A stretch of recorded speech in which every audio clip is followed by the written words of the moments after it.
네, 안녕하십니까. 대학생들을 위한 CEO 특강 꿈꾸는 젊은과의 소통 진행을 맡은 임동석입니다.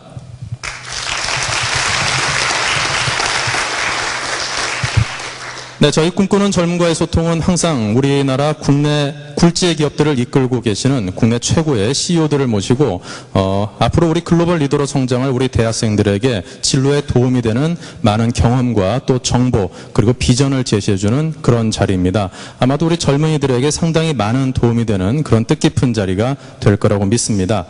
자, 오늘은 서민들을 위한 금융기관 나아가서 이 복합 금융사업의 리더로서 세계 시장을 향해서 크게 발걸음을 옮기고 있는 하나금융그룹의 김승유 회장님을 모시고 강연을 준비했습니다. 자, 그럼 먼저 화면을 통해서 하나금융그룹의 김승유 회장님을 만나보겠습니다. 1991년 점포 2개와 직원 350명으로 설립돼 오늘날 국내 4대 금융지주로 성장한 하나금융그룹.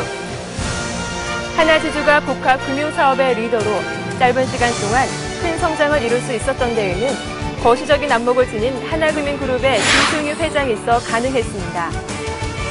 1971년 하나은행의 전신인 한국투자금융에 입사. 한국투자금융 부사장과 하나은행 상무를 거쳐 1997년 드디어 하나은행장에 오른 김승유 회장.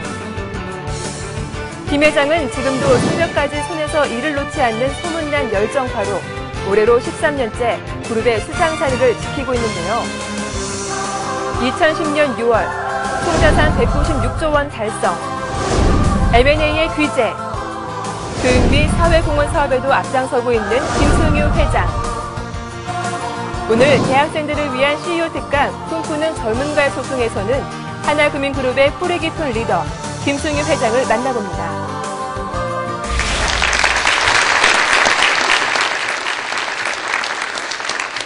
네, 화면을 통해서 김승유 회장님 과연 어떤 분이신지 여러분께서 먼저 만나보셨습니다. 자, 화면에서 보신 것처럼 이 김승유 회장께서는요, 이 중국의 금융시장을 개척을 하면서 무척이나 성공적인 활동을 이어가고 계십니다. 지난 2007년에는 심양시의 명예시민, 그리고 2008년에는 장춘시의 명예시민으로 선정이 되면서 중국에서는 명예시민에 2번 선정되는 국내 최초의 금융인으로 또 자리매김을 하셨습니다. 특히 국내에서는 올 초에요, 서민금융 지원을 위한 미소금융사업을 시작을 해서 현재 전국에 약 63개 지점을 개설하면서 5천여 명의 서민에게 290여억 원을 대출하는 등 괄목할 만한 그런 성과를 이루고 계십니다. 자, 국내 서민금융사업에서부터 커다란 세계 글로벌 금융까지 이 김승유 회장께서 과연 앞으로 어떤 비전을 갖고 어떤 금융세계를 꿈꾸고 계시는지 무척이나 궁금합니다. 자, 그럼 지금부터 하나금융그룹의 산 역사시죠, 김승유 회장을 모시고 강연을 들어보겠습니다. 큰 박수로 맞아주십시오.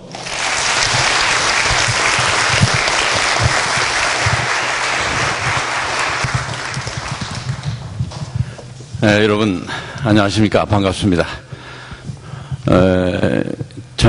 대학생들하고 제가 한 10명 내지 20명하고는 서로 멘토링 프로그램을 통해서 자주 투웨이 커뮤니케이션을 하는 그런 자리는 많이 갔습니다. 그런데 이렇게 다중으로 상대하는 것은 저도 좀 어색하다는 생각이 좀 듭니다.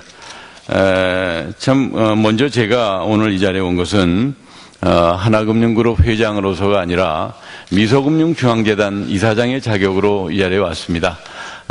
실은 최근에 작년 9월 17일 날 미소금융 사업을 시작한 이래 이제 1년이 조금 지났습니다만은 나름대로 이 부분에 노력을 하고 있어서 제가 미소금융 사업에 관한 일이라면 어디든지 제가 강의를 다닙니다.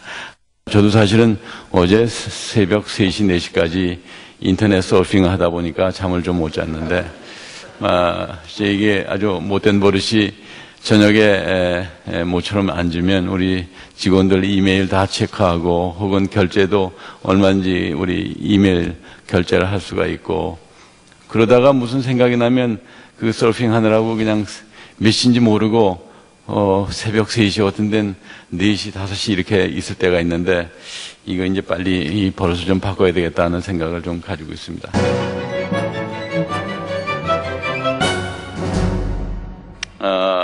우리 언더 17 FIFA 여자 축구 우승한 간격을 아마 여러분 별로 기대도 안 하시고 그렇게 새벽에 안 보신 분도 있으실지도 모르겠습니다만은 얼마나 이뻐요, 그죠?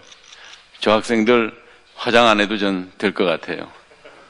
정말 전 우리나라의 FIFA가 주최하는 대회에서 생각지도 못하게 이렇게 우승한 거를 우리가 생각이나 했습니까?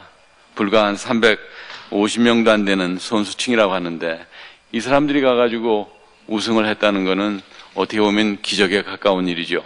바로 저는 우리 2002년에 월드컵을 서울에서 개최를 했습니다만 그 후에 우리의 모습을 보면 지난 우리 2월 달에 그 동계올림픽 때 우리 감격적인 장면을 우리가 쭉 봤습니다. 우리의 이런 올림픽 참가한 과거의 쭉 예를 보면 실제로 우리가 대한민국 정부 수립 후에 첫 번째 참가한 게 1948년 런던 올림픽을 저희가 참가했다고 그러는데 그때 인천에서도 배가 없어서 부산까지 기차 타고 가가지고 부산서 배를 타고 한 3주 이상이 걸려서 런던에 내려가지고 올림픽을 한 50명이 참가했다고 그래요. 한 달간 뱃속에 시달리다 가게서 뭐를 했겠어요? 아마 뱃속에서 엿기 같은 거 열심히 들면서 운동 정도 했을 겁니다.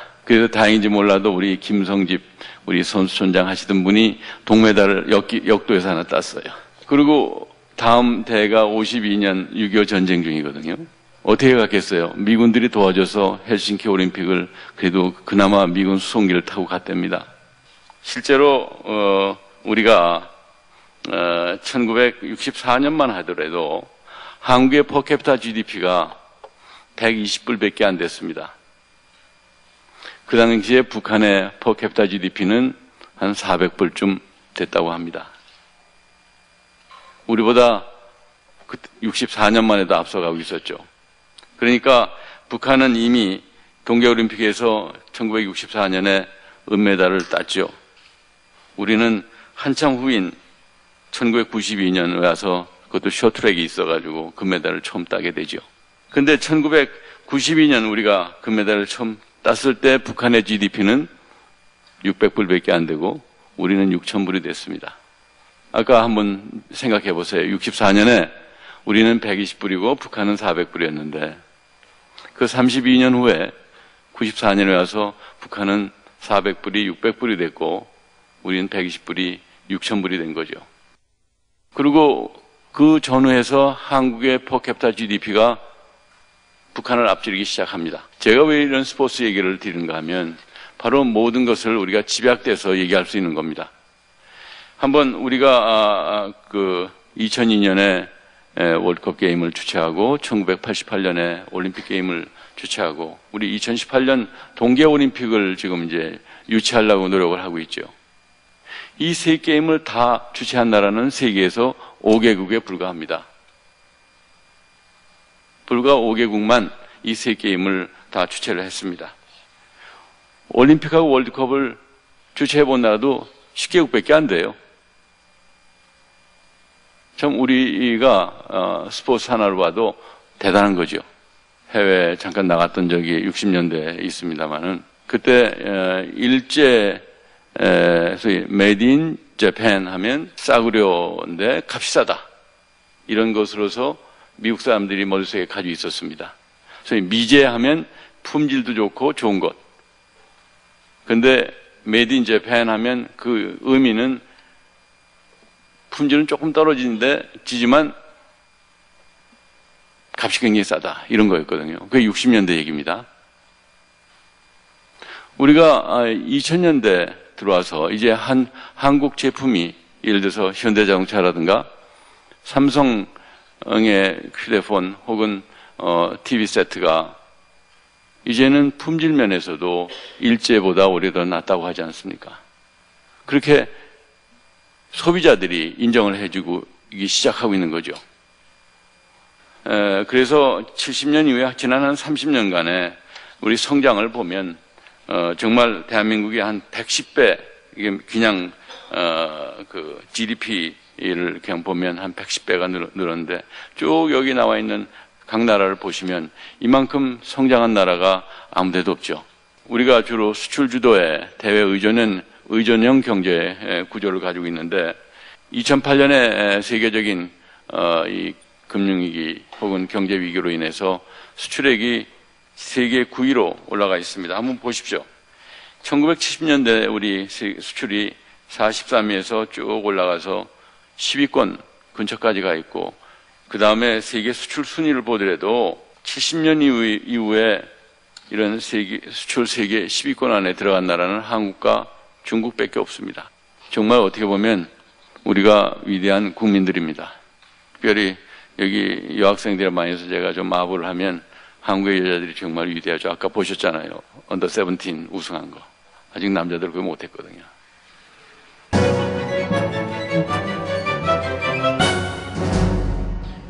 특별히 우리가 그 OECD에 들어가 있습니다만은 그 중에 후진국을 원조하는 DAC 그런 컨트리에 24번째로 전부 OECD 컨트리가 29개인데 그 중에 24번째로 한국이 들어가 있어요. 이게 뭔가 하면 국제적으로 이제 우리의 위상이 커진 만큼 우리의 책임도 거기에 걸맞게 따라가지 않으면 안 될 것이다. 마찬가지로 그러한 그 국가라는 것이 결국 국민이 국가 아닙니까? 국민의 수준도 거기에 걸맞게 우리가 달라지지 않으면 안 될 것이라는 생각을 늘 갖습니다. 우리 대외 원조의 GDP에 차지하는 비율이 스웨덴 같은 데는 우리보다 한 8배, 9배 이렇게 큽니다. 그러니까 우리가 GDP의 0.1%를 그 대외 원조에 사용하고 있는데 앞으로 이러한 문제도 점차로 결국 우리의 책임이 무거워진다 이렇게 볼 수가 있습니다. 골만삭스가 2005년에 발표한 게 있어요. 2025년에 가면 그 한국이 퍼캐피타 GDP가 세계에서 한 3번째 된다. 뭐 이렇게 주요국 중에 뭐 이렇게 얘기하는데 전 믿거나 말거나 여하튼 그만큼 우리에 대한 인정이 그런 그 유수의 인베스트먼트 뱅크에서도 하고 있다. 저는 이렇게 생각을 합니다.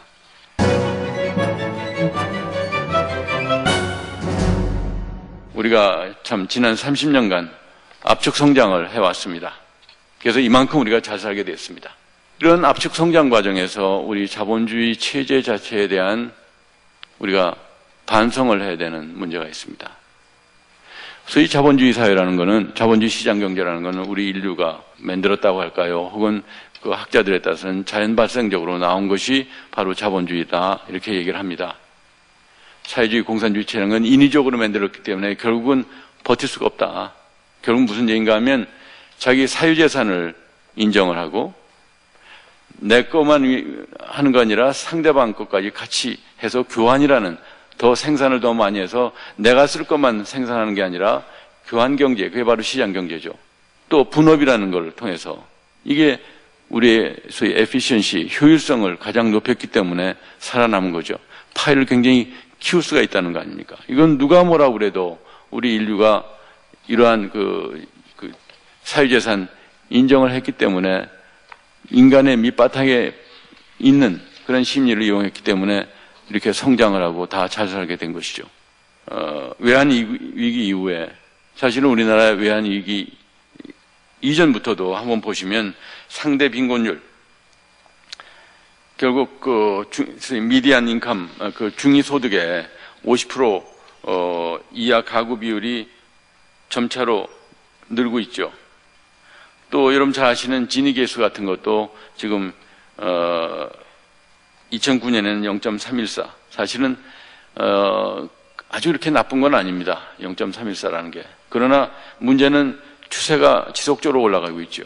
0.4가 넘어가면 여기 저 부총장님 뭐 경제학 전공하신 분 앞에 제가 섣불리 잘못 얘기했다가 혼날 것 같은데 아무튼 지니계수가 0.4가 넘어가면 조금 이게 사회적인 불안의 소지가 있다 이렇게 얘기하는데 중국 같은 데가 벌써 이미 0.4를 넘어서 0.43 뭐 이렇게 됐다고 그래요. 결국 사회가 불안해지는 것이 이러한 소득의 배분이 불평등이 지나치게 되면 사회 불안 요인이 된다는 거죠. 그런데 이러한 것이 우리나라에도 점차로 이런 저축률을 보더라도 오른쪽 표를 보시면 저축률의 그 증감 추이를 보더라도 고소득층에 대해서는 별로 차이가 없어요. 그 최하위층이 점점 이렇게 되는 게 이제 문제가 있는 거죠. 그런데 이러한 지속 가능한 우리 발전을 하기 위해서는 어떻게 하면 이게 될까? 결국은 경제적인, 사회적인 약자에 대한 승자의 배려가 있지 않으면 서로 더불어가는 사회가 어려운 거 아닌가 하는 얘기를 계속 하고 있는 겁니다. 그러니까 여러분 신문에서 보시는 바와 같이 오렌 버핏이나 빌 게이츠 같은 혹은 그 오프라 윈프리 같은 다 모여가지고 우리 유산을 반 이상 우리 사회에 기증하자 이런 운동도 하는 것도 바로 그런 거죠. 특히 소위 재작년에 글로벌 금융자본주의의 문제점이 있다 해가지고 실제로 우리 금융이라는 것이 실물이 가는 반대 방향으로 흐르는 게 돈 주고 실물 받고 돈 주고 서비스 받고 하니까 그런 거로 금융을 우리가 이해했던 것이 그게 아니고 이제는 금융 그 자체로서 투기적인 수요가 워낙 커져서 흔히 피낸셜 엔지니어링 한다든가 혹은 소위 말하는 파생 상품을 통해 가지고 10배, 20배 이상 더 커져 있죠. 이익은 사회화되고 손실은 사회화되는 이런 문제를 우리가 과연 두고 볼 것이냐 하는 얘기가 바로 그 얘기입니다. 그런 뿐만 아니라 정말 우리 하루 생계비가 1달러 미만으로 사는 사람들이 세계에 9억 명이나 된다. 최소한의 이런 의료 혜택도 못 받는 사람들은 더 많다. 과연 우리가 이걸 같이 사는 이 사회에 외면할 수 있겠는가? 어떻게 보면 그 사람들이 우리의 소위 소비자이기도 하고 우리의 고객인데 그걸 그대로 우리에 남길 수가 있겠는가? 결국 우리 공동체주의라는 게 바로 이거는 우리 아리스토텔레스가 얘기하는 공동선의 추구라는 얘기가 있습니다. 그게 다시 요새 서서히 나오고 있죠. 그래서 자본주의가 뭔가 좀 달라져야 될 거 아닌가? 이런 얘기를 하는 것이 바로 우리 빌 게이츠가 얘기하는 창조적 자본주의. 그게 뭔가 하면 바로 지속 경영을 위해서는 시장 참여자라는 거는 고객이 있을 수도 있고 우리의 주주가 있을 수도 있고 그렇습니다. 그런 모든 사람들의 지지를 받지 않으면 지속적인 성장을 할 수가 없다. 그래서 이윤의 극대화도 중요하지만 나눔을 어떻게 할 거냐 하는 것도 제가 여기 나눔을 얘기하는 것은 분배의 논리만을 말씀드리는 게 아닙니다. 그러니까 우리 자본주의 시장 경제의 가장 강점이라는 것은 철저하게 효율성을 통해서 효율성의 극대화를 통해 가지고 생산성을 크게 하는 거거든요. 그런데 그러한 사람들이 그거는 우리가 받아들이고 그 사람들이 패자에 대한 배려를 해야 된다는 뜻이죠. 처음부터 이게 분배가 우선된다는 뜻이 아닙니다. 그 양자를 병행해야 되는 것이 바로 그런 얘기를 하는 겁니다.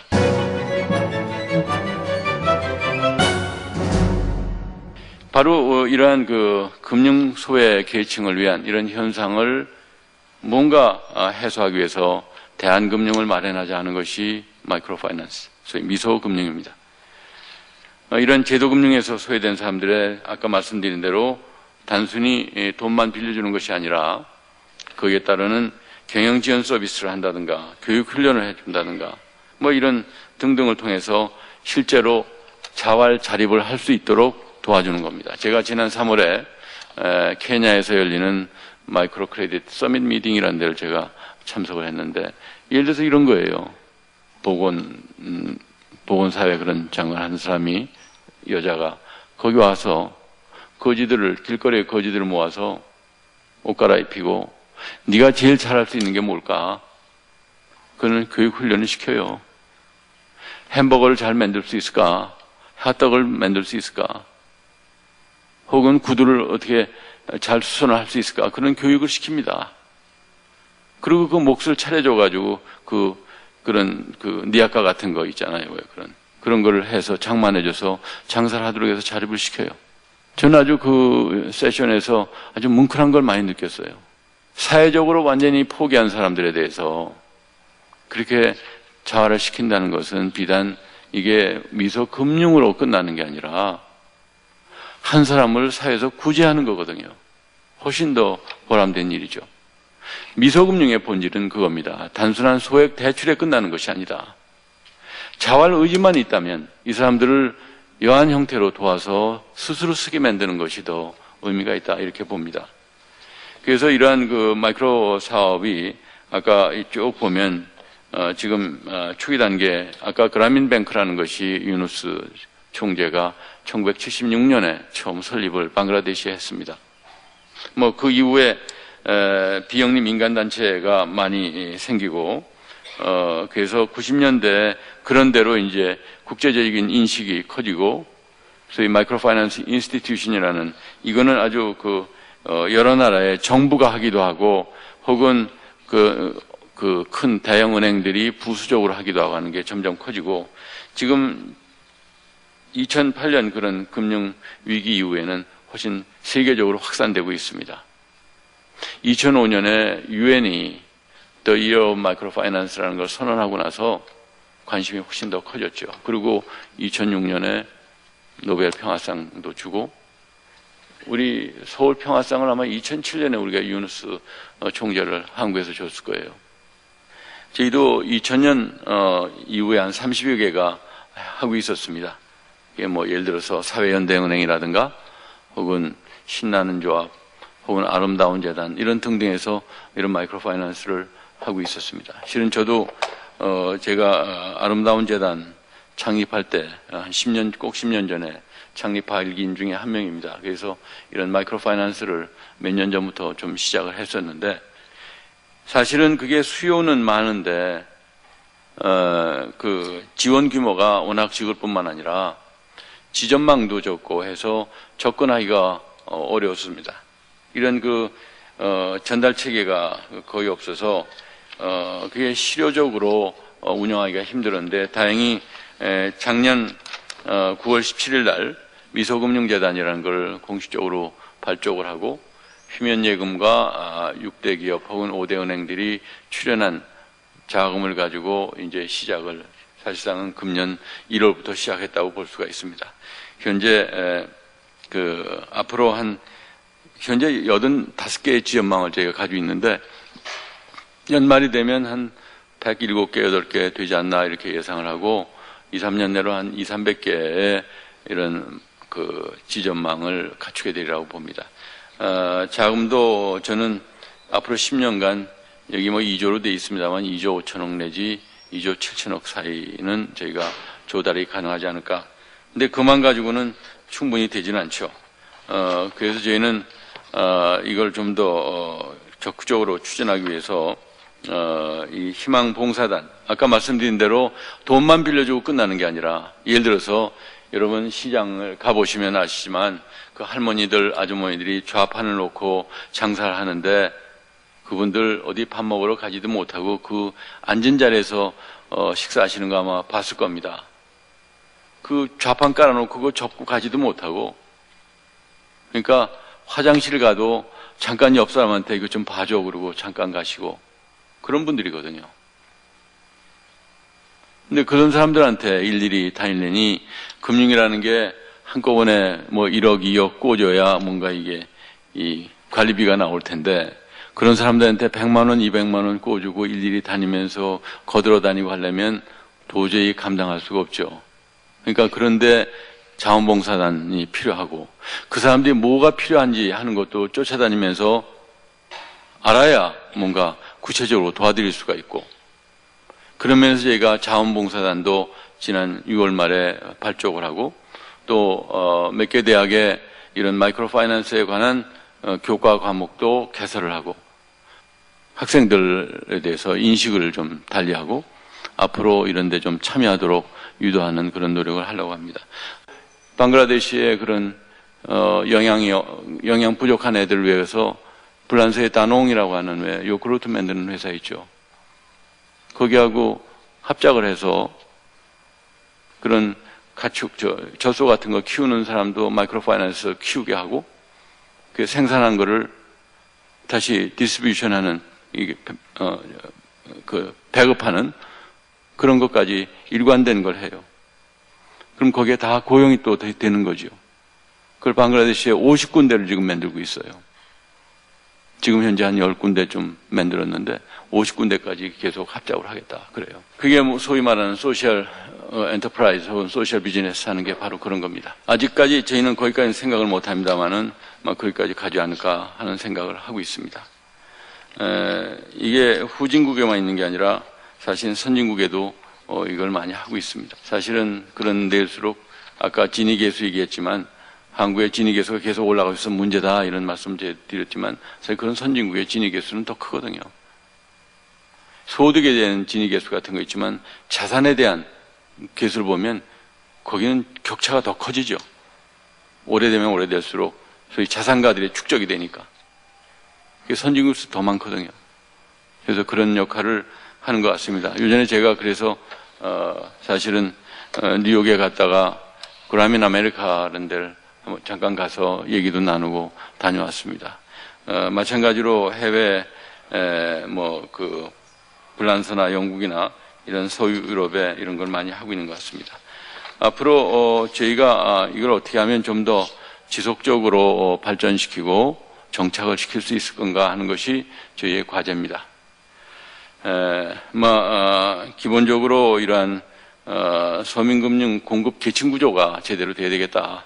서민금융을 다루는 예를 들어서 크레딧 협동조합, 신용협동조합, 혹은 새마을금고, 상호저축은행, 이런 등등이 제 역할을 하도록 가야 될 것이다. 또 그 밑에 미소금융이 차지하고 그 밑으로 가면 그건 우리 사회복지 차원에서 정부가 책임져야죠. 그런 계층구조가 전 필요하다고 봅니다. 그러니까 최하단에는 정부의 복지 시스템이 있는 것이고 그 다음에 우리 미소금융이 있고 그 위에 가면 그런 서민 금융기관들이 있고 그 위에 이제 다른 은행이다 뭐가 있는 거죠.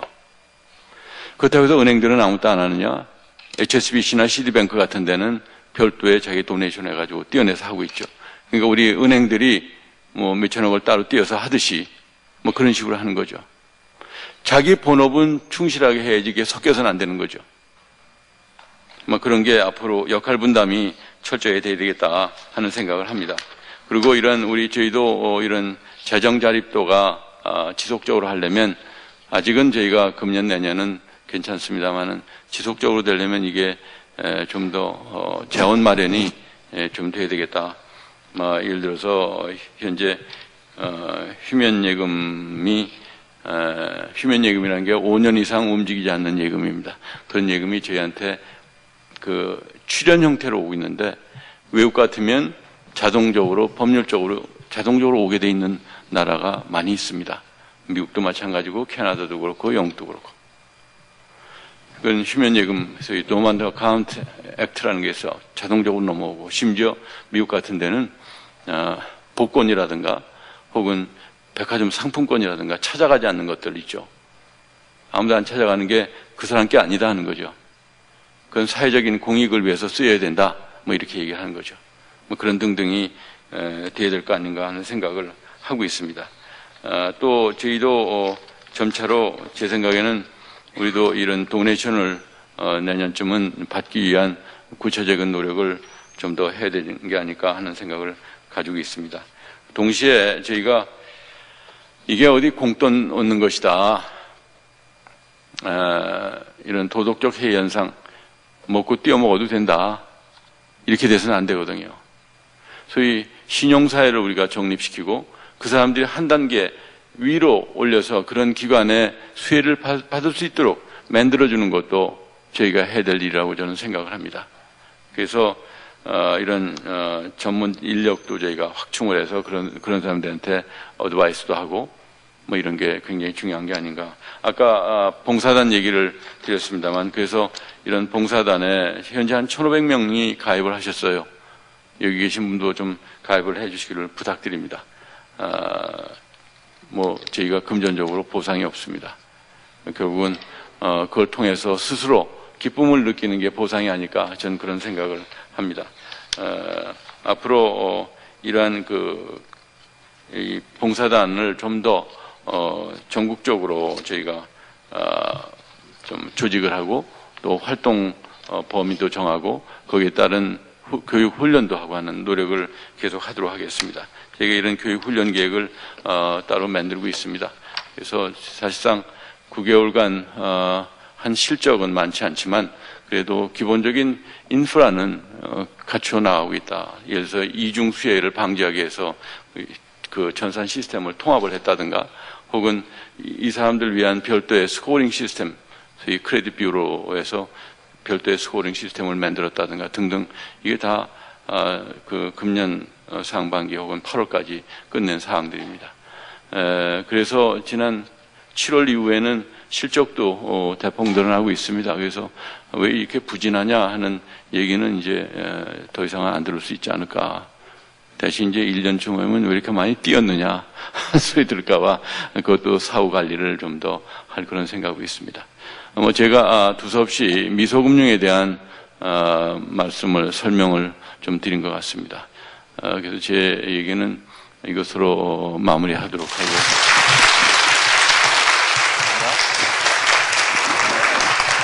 자, 지금까지 김승희 회장님의 강연을 들어봤는데요. 자, 그럼 가운데로 회장님을 모시고요. 자, 우리 학생 여러분들께서 좀 궁금하신 점들 상당히 많을 것 같습니다. 그에 대한 질의응답을 좀 하는 시간을 갖도록 하겠습니다. 가운데로 좀 모시겠습니다. 자, 이 강연을 들어보니까 이제 하나금융지주가 이렇게 업계 내에서 리더 역할을 지금까지 하는 데서는 물론 김승희 회장님의 노력과 열정 그리고 추진력 등등도 큰 힘이 됐지만 이렇게 업계 내에서 성장하는 데만 힘을 기울이기보다는 사회에 상대적으로 취약한 계층의 노인분들에 대해서 돌아보고 그리고 또 사회로 환원하는 이런 노력이 있었기 때문에 진정한 1위 자리에 올라 있는 게 아닌가 그런 생각을 갖게 됐습니다. 자, 앞으로 또 금융업에 대한 관심 가지신 학생들도 많을 거고요. 또 졸업 후에 나는 금융업계에서 한번 취업해서 금융인으로 한번 성장해보고 싶다. 이런 희망을 가지신 분들도 많을 것 같습니다. 굉장히 귀한 자리인 것 같습니다. 한번 여러분께서 기타 없이 질문 한번 주시면은 큰 도움이 되리라고 믿습니다. 질문하실 분 없을까요? 네. 희망 봉사단에 대해서 궁금한 게 있습니다. 제 개인적인 의견으로는 후진국의 빈곤과는 달리 이런 선진국 빈곤은 더 개개인의 사정이 복잡하고 다양할 거라고 생각하는데 얼마나 본업이 있는 사람이 그 사람들을 따라다니면서 그들의 문제를 정확하게 빈곤의 문제랑 그들이 겪고 있는 어려움과 사회적 장벽들이 뭔지 파악해서 얼마나 잘 해줄 수 있을까 이런 우려가 됩니다. 이거에 대해 어떻게 생각하시는지 좀. 분명히 본인은 이게 빈곤 퇴치 수단으로서 마이크로 파이낸스를 자기는 단지 그 사람들에 대해서 희망과 꿈을 주는 그런 수단은 된다. 이런 얘기를 했습니다. 지금 거기에 전문적으로 일하는 사람들도 있지만 자원봉사요원의 자격은 어떻게 되어 있는가 하면 서바나와 스페니시 스피킹이 되어야 된다. 이렇게 거기에 자격 요건이 되어 있어요. 그 이유는 뭔가 하면 미국 그런 그라민 아메리카에 하는 일은 중남미에서 이민 온 사람들이 자립을 하는 길이었고 그 사람들은 신용이 없어서 제도금융권에서 의존할 수가 없으니까 그 사람들하고 대화를 하려니 그 사람들은 영어도 못하고 그래서 스페니시 스피킹이 필수적으로 하고 자원봉사단을 뽑습니다. 지금 그라민 그 모델을 보시면 옛날에 우리가 60년대 초반에 그 시골에 가면 가내 수공업을 많이 했어요. 예를 들면 가마니도 짜고 혹은 밀짚 모자도 짜고 하는 거를 여럿이서 앉아가지고 돌아가면서 이렇게 그것도 적절한 분업을 하면서 했어요. 바로 그라민이 방글라데시에서 한 것이 거기 있는 사람들끼리 5명씩 짜가지고 와라. 조를 짜가지고 오면 한 건에 줄게. 이런 겁니다. 그래서 소위 말하는 우리 오가 작통법식이에요. 5명이 그룹을 짜가지고 오면 먼저 그 중에 자기들이 정한 사람 2사람한테 먼저 대출을 해줍니다. 그리고 2사람이 거기는 거치기간이 없어요. 쭉 갚아서 6개월 지나서 제대로 원리금을 갚으면 나머지 2사람한테 또 해줘요. 그 4사람이 연말까지 다시 제대로 하면 나머지 1사람한테 해요. 이 5사람이 연대보증은 아닙니다. 서로 연대보증이 되어 있는 건 아니에요. 일종의 그룹 대출 비슷한데 연대보증은 안 되어 있지만 사실상 서로 감시체계가 되어 있는 거죠. 그게 그라민 모델입니다. 그리고 그 사람들이 그 일일이 방문도 하지만 같이 모여서 여러 가지 교육 훈련 프로그램을 해요. 지금 그라민 아메리카 보면 매주 소위 타운 미팅 비슷하게 한 번씩 모여서 그 얘기를 하고, 서로 그동안에 뭐가 일주일 지내보니까 뭐가 어렵더라 하는 걸 의견을 교환하고 서로 지혜를 나눕니다. 그 자리에 와서 주말에 보통 하는데, 그러면 이런 그 전문적인 지식을 가진 사람들이 그 자리에 같이 와가지고 그 사람들이 해답을 못하면 그래서 전문가가 와서 그런 아이디어를 줍니다. 다른 얘기입니다만은 아름다운 재단에 공감 변호사 모임이 있어요. 그 사람들 검사도 하고 판사도 하고 고시 다 붙은 사람들이에요. 그 사람들 그 자리를 그만두고 나와서 어려운 사람들을 위한 법률 구조 활동을 하고 있는데 얼마 주는지 아십니까? 월 250만 원 줘요. 연 3천만 원밖에 안 줘요. 그 사람 딴 데 가면 한 달에 3천만 원 벌 수 있는 사람들이에요. 그러니까 기본적으로 이런 사회봉사 하겠다는 자세가 깔려 있어야만 이게 되지, 이걸 직업으로 봐가지고 한다면 저는 거기에 또 문제가 있다고 생각해요. 이 금융이라는 것이 어떤 생각을 가지고 금융을 하냐에 따라서 나중에 대선이라는 게 상당히 나기 때문에 물론 거기에 대한 기본적인 교육은 저희가 시킵니다. 기본적인 그런 자질을 가진 분들의 같은 모임을 우리가 갖지 않은 게 더 큰 출발선상에 있지 않나 하는 생각이 듭니다. 인생에서 실패가 있었는지, 그리고 그 실패를 딛고 일어날 수 있는 계기를 마련해준 책이 있었는지, 그리고 그때 상황을 좀 알려주셨으면 감사하겠습니다. 어렵네요, 정말. 제가 운이 좋았어요. 정말 저는 제가 저 자신 생각해도 굉장히 운이 좋게 지금까지 평탄하게 잘 지낸 것 같습니다. 그러나 사람이 살다 보면 다 어려움을 겪게 되죠. 근데 저는 큰 어려움 없이 그래도 지금까지 좋은 분들 만나서 도움을 받고 지금까지 살아왔습니다. 그러나 이제 어려움이 있을 때마다 저 생각엔 늘 모든 걸 긍정적으로 생각을 합니다. 제가 우리 직원들한테 늘 하는 소리가 있습니다. 이건 꼭 된다. 내가 하니까 된다. 이런 생각을 가지라고 그래요. 이게 될까 하고 시작해가지고는 세상이라는 게 안 될 수 있는 것도 많은데, 될까 하고, 이게 될까 하고 자기 스스로에 대한 자기 확신이 없이 시작하면 이건 안 될 확률이 더 많다. 그래서 제가 자기 최면 걸어라. 어떤 일을 할 때는 철저하게 따지되 일단 계산한 다음에는 자기 최면을 걸어라. 남이 하면 안 되지만 내가 하면 된다는 그런 생각을 하라고 맨날 얘기합니다. 어떻게 보면 오만한 자세일지도 모르는데 그거와는 좀 다르다고 이렇게 생각을 합니다.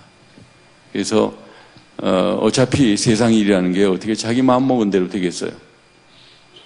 그래서 저는 아까 무슨 책을 읽었느냐, 글쎄요, 전 개인적인 거는 여러 가지 교훈을 공개하긴 뭐해도 교훈을 많이 받은 계기가 있습니다만은 결국 세상이라는 게 그렇지 않아요. 어차피 지나고 나면 그 어려움이라는 것이 좋은 추억으로 남거든요. 그러니까 그때 상황에서 너무 좌절해서야 스스로 지는 거죠. 제가 저도 아르바이트를 좀 해봤어요. 해봤는데 국내에서는 별로 안 해보고 해외 나갔을 때 참 별일을 다 해봤습니다. 이건 좀 얘기하기 좀 그런데 예를 들어서 주유소 가서 펌프보이, 혹은 식당 가서 버스보이, 혹은 빌딩 청소하는 제니터, 이런 거 다 해보죠. 처음에 제가 해봤을 때, 그것도 랭킹이 있거든요. 그런 데 가보면, 고참들은 좀 편한 데 가서 청소하고, 신참은 화장실 청소시키거든요. 그리고 제가 이거 하러 내가 여기 왔나 하고 눈물을 찔끔한 적이 있었는데 전 그 다음 순간 그랬어요. 내가 이거 하러 온 게 아니라 내가 하고자 하는 일은 장기적으로 뭐가 있다. 단지 이건 수단일 뿐이다. 이거 가지고 내가 스스로 마음이 약해진다는 건 스스로 지는 것이다 하는 생각을 했던 적이 있는데 제 이런 얘기를 드리는 거는 제 평생에 제가 해외 잠깐 가서 MBA라는 걸 했는데 그거 배워야 얼마나 배웠겠어요. 그건 몇 과목 한 거 아무것도 아니거든요. 또 옛날에 그 지금 지식으로 오면 다 정말 다 헛것이거든요. 근데 하나는 평생 우리가 모든 게 바뀐다, 모든 게 변화한다는 걸 우리가 하나 인식을 하고 또 그 다음에는 난 뭐든지 할 수 있다는 그런 생각을 배운 게 제가 사실은 그 학교에서 배운 것보다는 그게 더 큰 걸 배운 게 아닌가. 그게 제 지금까지 오는 인생에 가장 큰 교훈이 되었지 않았나 하는 그런 생각을 합니다. 여기 계신 분들이 다 대학 교육을 받고 우리는 혜택을 받은 사람들입니다. 특히 우리가 시장 바닥에 나가서 그 할머니들, 아주머니들 좌판을 놓고 장사하는 거 보면 우리는 정말 혜택을 받은 사람이다. 내가 잘나서가 아니라 정말 이 사회에서 우리한테 그런 기회를 준 거거든요. 저는 그걸 꼭 잊지 않았으면 좋겠다 하는 생각을 합니다. 그리고 이러한 사회적인 이슈에 대해서 우리가 관심을 가질 필요가 있다고 저는 분명히 생각을 합니다. 이런 사회적인 문제에서 정부가 해야 될 일도 있지만 우리 기업들도 같이 참여해야 될 부분이 있다. 또 우리가 하면 더 잘할 수 있다. 아까 말씀드린 보육사업 같은 거 거기 들어오려고 웨이팅 리스트에 잔뜩 걸려 있습니다. 우리 연세대학교 아동연구소하고 같이 그 사람들의 노하우를 빌려서 합니다. 혹은 이런 그 노인요양원은 고려대학교 간호대학을 끌어들여서 저희가 같이 합니다. 그래서 저는 바로 사회적으로 혜택을 받은 우리들이 그런데 관심을 갖는 것이 전 중요하다. 사실상 그게 주주들의 가치를 훼손하지 않고 지속 경영, 지속 성장을 할 수 있는 오히려 그 결과로 주주에게도 돌아가는 그런 수단이라고 저는 이렇게 생각을 하고 있습니다. 다시 한번 여러분들께 경청해 주신 데 대해서 깊은 감사드립니다. 고맙습니다.